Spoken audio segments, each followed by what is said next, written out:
एक वाक्य दोन वेळा म्हणायचं.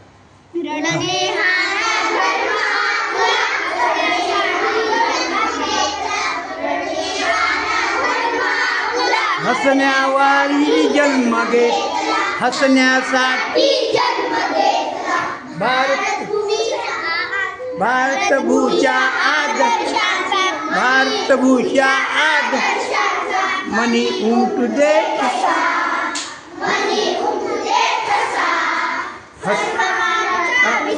हसा म्हटल्यानंतर पुन्हा यायचं हसा मुलांनो, हसा मुलांनो.